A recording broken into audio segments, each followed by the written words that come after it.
Assalamualaikum warahmatullahi wabarakatuh. Waalaikumsalam warahmatullahi wabarakatuh. Alhamdulillahi rabbil alamin. Nahmaduhu wa nasta'inuhu wa nastaghfiruh wa na'udzu billahi min shururi anfusina wa min sayyiati a'malina. أشهد أن لا إله إلا الله وحده لا شريك له وأشهد أن محمدا عبده ورسوله أما بعد قال الملأ الذين استكبروا من قومه لنخرجنك يا شعيب والذين آمنوا معك من قريتنا أو لتعودن في ملتنا قال أولو كنا كارهين. Bapak Ibu sekalian yang dirahmati Allah, bersyukur kita kepada Allah Subhanahu wa taala atas segala nikmat yang diberikan kepada kita sekalian, terutama nikmat kita bisa beribadah, sholat subuh berjamaah, dan juga bisa menjalankan 2 rakaat sebelum sholat subuh, yang itu pahalanya lebih baik daripada dunia dan seisinya. Niku orang yang paling kaya. Oleh karena itu senantiasa kita bersyukur kepada Allah Subhanahu wa taala atas segala nikmatnya dan atas segala balasannya kelak bagi orang yang takwa kepada Allah Subhanahu wa taala adalah surganya Allah Subhanahu wa taala. Amin ya rabbal alamin. Kemudian sebaliknya orang-orang yang di luar jalur ketakwaan kepada Allah Subhanahu wa taala niku tempatnya teng pundi? Teng neraka. Nauzubillah min dzalik. Kita hanya tahu hakikat neraka dari katanya-katanya, ya, karena memang kita belum menuju ke sana. Tetapi di sini ada gambaran orang-orang yang disiksa di neraka. Kita itu tahu supaya bisa menghindari. Kita tahu supaya bisa antisipasi. Kita tahu supaya kita bersama keluarga kita menghindar dari siksa api neraka. Terus gambaran orang-orang yang disiksa di api neraka itu bagaimana? Siapa saja mereka? Yang pertama adalah orang-orang kafir dan munafik. Sinten? Tiang kafir dan munafik.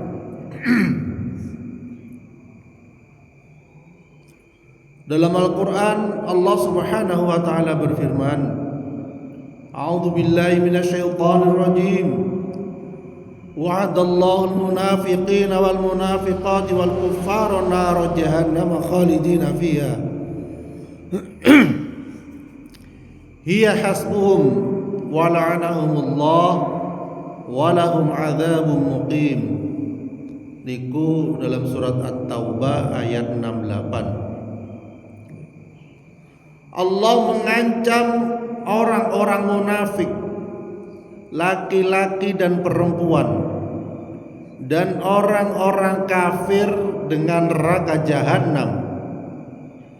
Mereka kekal di dalamnya, cukuplah neraka itu bagi mereka, dan Allah melaknati mereka, dan bagi mereka azab yang kekal. Na'udzubillah tsumma na'udzubillah. Siapakah orang-orang kafir itu? Orang-orang kafir itu adalah orang-orang yang tidak berdinul Islam, tidak beragama Islam, itu disebut sinten? Kafir. Lah munafik itu bagaimana? Munafik itu adalah orang yang mengaku muslim, pura-pura muslim, tetapi sejatinya dia menusuk dari belakang. Niku orang munafik. Kadang nggih salat melok salat, berjuang melok berjuang, tetapi dia menghancurkan umat Islam dari dalam. Justru seperti ini siksanya lebih pedih, lebih parah daripada orang-orang kafir. Justru ancaman nerakanya lebih dalam daripada orang-orang kafir. Lopun di ayat innal munafiqina fid darqil asfali minan nar. Sesungguhnya orang-orang munafik niku di kerak api neraka paling bawah, asfal. Lek kita sebut niku aspal nggih. Berasal dari kata asfal. Dasar intipe neraka. Ibu-ibu lek masak intipe niku warnane napa, Bu? Ireng. Lah intipe neraka niku nggih warnane gelap, hitam. Nah itu siapa? Yaitu orang yang akan disiksa di api neraka. Na'udzubillah min dzalik.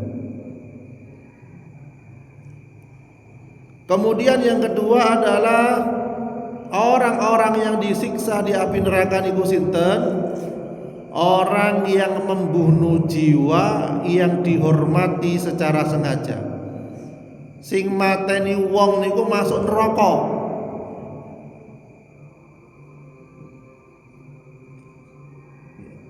Di dalam Al-Quran disampaikan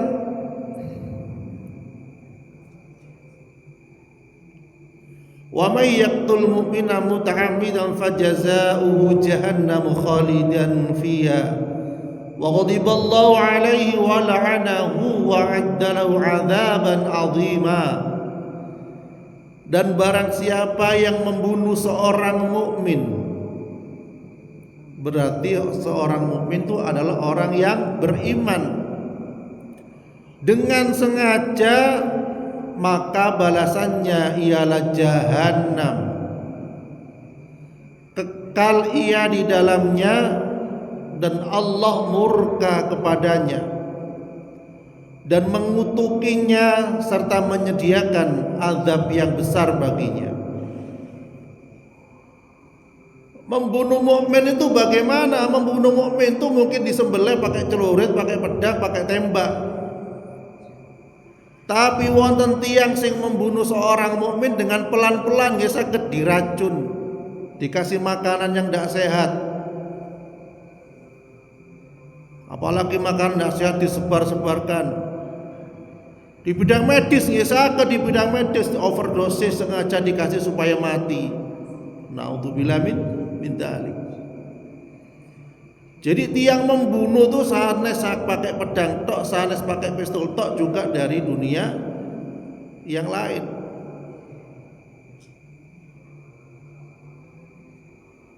Dari Abdullah bin Amr bin As radhiyallahu an, Nabi sallallahu alaihi wasallam bersabda, barang siapa yang membunuh kafir muahad. Kafir muahad niku orang kafir yang sudah dalam perjanjian. Orang kafir yang siap berdamai dengan orang mukmin, ya. Maka ia tidak akan mendapatkan bau surga, dan sesungguhnya baunya bisa diperoleh dari perjalanan 40 tahun. Jadi dihukum oleh Allah Subhanahu wa taala seorang muslim yang membunuh orang kafir yang tidak bersalah. Nah, bayangkan orang kafir yang dibunuh saja Allah jauhkan dari baunya surga, apalagi yang dibunuh adalah orang mukmin. Soalnya marak kadang, seakan-akan nyawa orang beriman itu receh, seakan nyawanya orang-orang muslim itu murah. Yaitu mereka dengan sengaja membunuh mereka, membunuh orang-orang muslim. Kadang mereka berpandangan, oh paling penjara 2 tahun mari. Lah niku penjara dunia. Lah penjara akhirat, oh bisa lama, suwi. Lek di penjara dunia paling dikai makan. Lah penjara akhirat, nggih dikasih makan, tapi makanan dari bara api neraka, dari pohon zakum. Ketika dimakan tenggorokannya merotoli kabeh. Naudzubillah min dzalik. Jadi niku. Kemudian yang disiksa di api neraka yang ketiga adalah bagi para pelaku zina laki-laki dan perempuan. Di antara hal yang sering ditanyakan oleh Rasulullah sallallahu alaihi wasallam kepada sahabatnya adalah, apakah di antara kalian ada yang melihat sesuatu di dalam bermimpinya? Pada suatu hari beliau bersabda, sesungguhnya tadi malam telah datang 2 orang kepadaku. Keduanya diutus kepadaku dan mengajakku, marilah kita pergi. Lalu kami pergi dan melihat sesuatu seperti tungku. Tiba-tiba dari tempat itu terdengar pekikan dan teriakan, jeritan. Ia berkata, maka kami melihat kepadanya. Ternyata di dalamnya ada laki-laki dan perempuan yang telanjang. Nyala api datang kepada mereka dari arah bawah tungku. Apabila nyala api itu membakar mereka, mereka berteriak. Beliau berkata, aku bertanya, siapakah mereka itu? Dan disebutkan padanya, adapun laki-laki dan perempuan yang telanjang yang berada pada tempat seperti tungku itu adalah para pezina laki-laki dan perempuan. Naudzubillah min dzalik. Itulah mereka yang akan mendapatkan siksa di dalam neraka. Kemudian yang keempat adalah yang mendapat siksa di neraka bagi pemakan riba. Disampaikan dalam hadis, lalu kami pergi hingga kami mendatangi sungai dari darah. Jadi pemakan riba niku hukumannya adalah sungai darah. Di dalamnya ada seorang laki-laki yang berdiri di tengah sungai, dan di tepi sungai ada laki-laki yang di hadapannya ada batu besar. Lalu laki-laki yang ada di sungai itu menepi. Jenenge tiang disalap teng sungai. Sungai kan mengalir terus. Khawatir kentir, biasanya menepi, minggir. Dan setiap kali hendak keluar dari sungai itu, laki-laki itu melemparnya dengan batu di mulutnya, sehingga mengembalikannya ke tempat yang semula, melebet sungai malih. Maka setiap kali dia menepi untuk keluar, ia melempar orang itu pada mulutnya dengan batu, lalu ia kembali seperti semula. Maka aku bertanya, apakah yang terjadi ini? Ia berkata, dan orang yang engkau lihat di sungai itu adalah pemakan riba. Jadi si makan riba itu hukumannya lebih besar daripada yang zina tadi. Pemakan riba itu digambarkan seakan-akan dia berzina dengan 30-an orang. Naudzubillah min dzalik. Dan hukumannya tadi niku dimasukkan ke dalam sungai darah. Wis mboten usah sungai darah. Nggih. Sungai tengah jengan mawon. Lek isine reget, warnane coklat, budak. Kinten-kinten kita purun mandi napa mboten? Mboten purun. Lha napa malih sungainya niki adalah sungai darah, warna merah membara, aromanya darah niku napa, Pak? Amis nggih. Nggih. Kula sering bekam darah, ambune nggih amis. Lek darahe dibakar nggih ambune menyengat. Lah niku sungai darah jelas amise luwih amis teng donya ambune. Mboten betah tiyang dihukum di sungai darah, akhirnya minggir. Pas minggir mboten angsal, wonten sing ngantem batu mulute masuk malih ke dalam sungai. Dan ini begitu seterusnya. Setiap minggir di sungai darah niku diantem mulute masuk malih. Minggir malih diantem mulute masuk malih. Niku bagi sinten pemakan riba, sing makan anake duit anakan. Jadi ngoten. Bagi pencatatnya nggih dihukum, pengantarnya nggih dihukum, nggih. Jadi ngoten.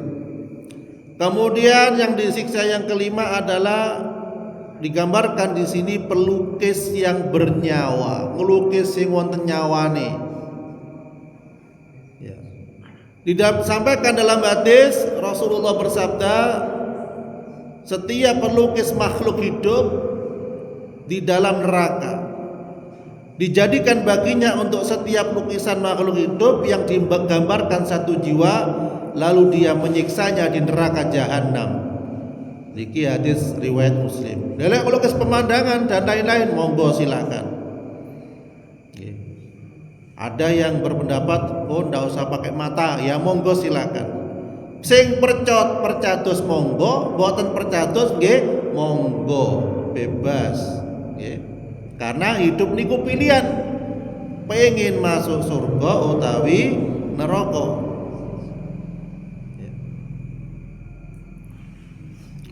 Disampaikan dalam hadis Rasulullah sallallahu alaihi wasallam masuk ke dalam rumahku, ya, kata seorang dari Aisyah. Dan aku telah menutup rumahku dengan tirai yang tipis di mana padanya terdapat lukisan makhluk hidup. Lalu tatkala melihatnya, beliau menyobeknya dan raut wajahnya berubah. Maksudnya kados mboten seneng. Jadi ketika Rasulullah niku masuk ke dalam rumahnya, wonten selambu tirai niku wonten lukisan makhluk hidup. Kemudian Rasulullah merobeknya, mengambilnya.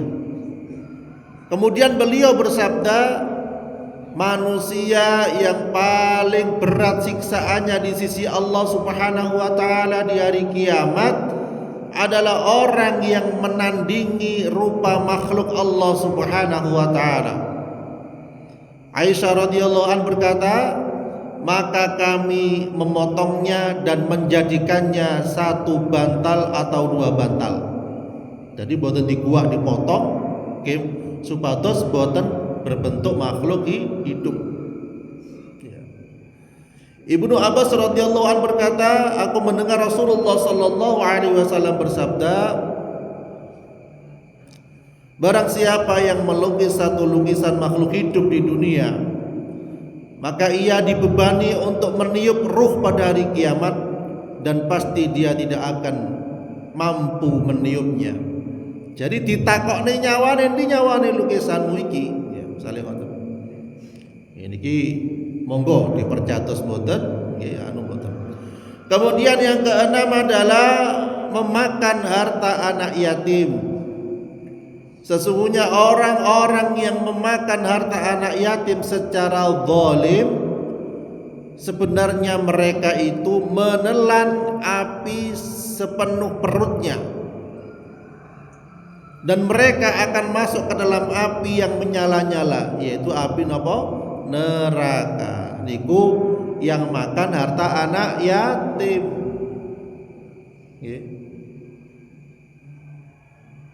Jadi kadang banyak kezaliman yang dialami. Anak yatim itu bukan sekedar ada di panti asuhan. Kadang anak yatim niku tumut bulie budene pamane. Kadang wonten sing maringi arta, maringi dana tetapi ditilep kadang kali bulike pamane. Lah niku termasuk memakan harta anak yatim. Soalnya kalau ningali teng media niku disiksa, didolimi dan lain sebagainya. Lah niku hukumannya besar di hadapan Allah Subhanahu wa taala. Kemudian yang ketujuh adalah sinten yang masuk neraka? Pendusta, pengumpat, dan tukang adu domba. Kok sakit adu domba? Adu domba niku ngeri. Indonesia seni niku dijajah kali Belanda niku dengan cara nopo? Salah satunya adu domba.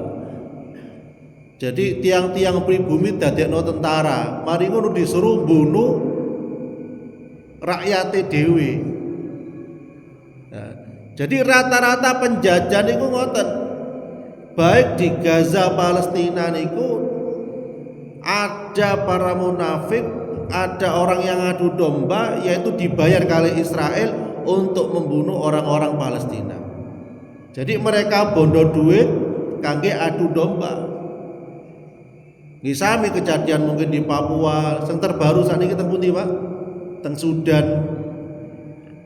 Nah niku orang-orang sing gelem dibayar kangge mateni sinten? Saudarane dhewe. Ya. Jadi ngoten. Disampaikan di dalam Al-Qur'an, dan adapun jika dia termasuk golongan yang mendustakan lagi sesat, maka dia mendapat hidangan air yang mendidih. Kita masa air mendidih purun nyekel mboten, nggih mboten panas. Napa malih air neraka yang mendidih, yang luar biasa. Dari Mu'adz bin Jabal radhiyallahu anhu ia berkata, aku bersama Rasulullah sallallahu alaihi wasallam dalam suatu perjalanan dan disebutkan padanya, maka aku bertanya, wahai Nabiullah, apakah kami disiksa karena ucapan kami? Kemudian Rasulullah sallallahu alaihi wasallam bersabda, ibumu kehilangan dirimu wahai Mu'adz. Tidaklah yang menjerumuskan manusia ke dalam neraka di atas wajah mereka atau di atas hidung mereka kecuali karena ucapan lisan mereka. Jadi laki-laki lisan ini masuk prioritas, masuk ke dalam neraka. Tiang yang boten menjaga lisannya niku bisa masuk neraka. Tiang yang boten menjaga lisannya itu bisa menjadikan adu domba. Tiang yang menjatuhkan kehormatan seorang mukmin itu juga akan masuk neraka. Allah Subhanahu wa taala sangat menjaga kehormatan hamba-hambanya. Ketika Allah Subhanahu wa taala menyidang orang-orang kafir, orang-orang munafik, Allah sidang teng akhirat niku di hadapan seluruh makhluk. Bayangkan tiang kafir, tiang munafik ketika Allah nyidang niku teng akhirat kelak di hadapan seluruh makhluk yang jumlahnya mungkin miliaran. Bayangaken. Nggih, lek kehormatan kita ditampilkan teng televisi, teng media, teng tonggo, isin apa mboten? Isin. Lah niku ditampilkan di layar lebar di akhirat di hadapan seluruh makhluk. Isine newemen, saking isine pengen mati, wis ya Allah patenono aku ya Allah, aku isine ndak karuan. Di hadapan seluruh makhluk. Lah begitu pula ancaman Allah Subhanahu wa taala bagi seseorang yang tidak menjaga lisannya, bagi seseorang yang mengumbar aib saudaranya, aib tetangganya, aib siapapun seorang mukmin, orang yang beriman, maka kelak Allah juga akan mengumbar aibnya di akhirat kelak lebih banyak lagi. Naudzubillah min dzalik. Lek mboten semerap dhewe luwih baik meneng. Nggih. Lek ngerti aib tiang harus lebih mengerti aib dhewe. Akhirnya lisannya terjaga. Aku kate ngrasani wong iki, wah aku dhewe elek kaya ngene iki, ibadahe kurang, ibadah enggak tepat waktu, salate molor-molor misale. Lek ngerti aibe tiyang, wah aku dhewe kaya ngene, durung tentu masuk surga apa neraka, mboten semerap. Jadi seperti itu. Selama dia tidak mau bertobat, tobatnya bagaimana? Orang yang menyebar aibnya saudaranya mukmin, saudaranya muslim, yaitu dengan cara dia menyebar kebaikannya, minta maaf. Siapapun ngoten, nyebar aib ini termasuk menjatuhkan. Apalagi aibnya yang disebar adalah orang-orang yang beriman. Seorang ulama, seorang yang alim yang taat beribadah kepada Allah Subhanahu wa taala, bagi siapa yang nyebar aibnya, dia akan menjadi manusia yang gelisah di dunia ini. Dia akan menjadi orang yang paling sempit hatinya, walaupun tanahnya luas akan menjadi sempit. Begitulah bagi para pendosa, penyebar aib yang tidak menjaga lisannya bebas bertebaran kemana saja, tapi Allah sempitkan hatinya, cupet, ruwet, pikirannya gampang sumpek. Naudzubillah min dzalik. Para sahabat terdahulu, kalau sering ceritakan, di antara 10 sahabat yang istimewa, kualitas ibadahnya luar biasa, dan juga dijamin masuk surga oleh Rasulullah Sallallahu Alaihi Wasallam.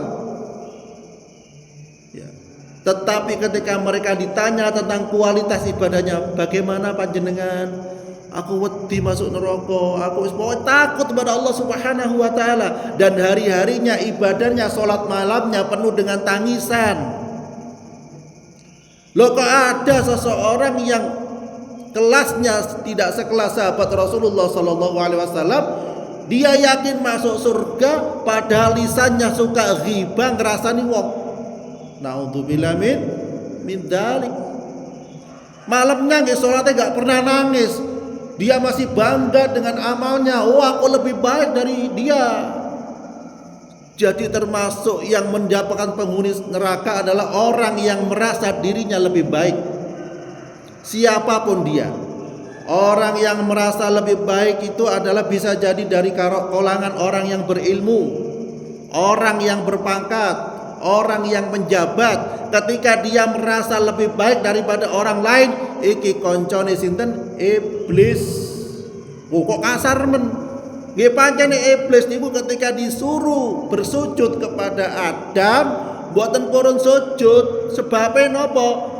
Khalaqtani min narin wa khalaqtahu min tin. Saderenge ayat ana khairum min khalaqtani min nar wa khalaqtahu min tin. Iblis niku duwe perasaan aku lebih baik daripada Adam, gak gelem aku sujud moh. Akhirnya dilempar dari surga. Sama dengan manusia yang menganggap dirinya lebih baik daripada orang lain, iku biasae nggih mudah meremehkan tiang, mudah menghina tiang, mudah ngrasani tiang. Lah lek wong tiang ngeten niki ancamane diancam oleh Allah Subhanahu wa taala dengan neraka yang apinya menyala-nyala. Napa malih sering dawakno omong, nggih. Lidah dijulurkan, digunting lagi, dijulurkan lagi, digunting lagi, kangge ngrasakne siksaan neraka yang sangat pedih. Naudzubillah min dzalik. Kemudian ingkang terakhir adalah orang yang menyembunyikan apa yang diturunkan oleh Allah Subhanahu wa taala. Tiang nyembunyikan kebenaran. Islam kadang diukur dengan perasaan, Islam diukur dengan otake dhewe, Islam diukur dengan kebanyakan mayoritas yang melakukan. Padahal Islam itu diukur dari apa? Dari syariat Islam yang sebenarnya. Nek wonten tiyang menyembunyikan kebenaran, niki kelak naudzubillah min dzalik akan mendapat siksa di api neraka. Nggih. Mugi-mugi kita saged dihindarkan dari siksa api neraka. Nggih, keluarga kita, anak kita soleh dan soleha, dan kita bersama-sama masuk surganya Allah Subhanahu wa taala. Nggih, ngapunten kurang lebihnya mohon maaf. Subhanakallahumma bihamdik asyhadu an la ilaha illa anta astaghfiruka wa atubu ilaik. Assalamualaikum warahmatullahi wabarakatuh.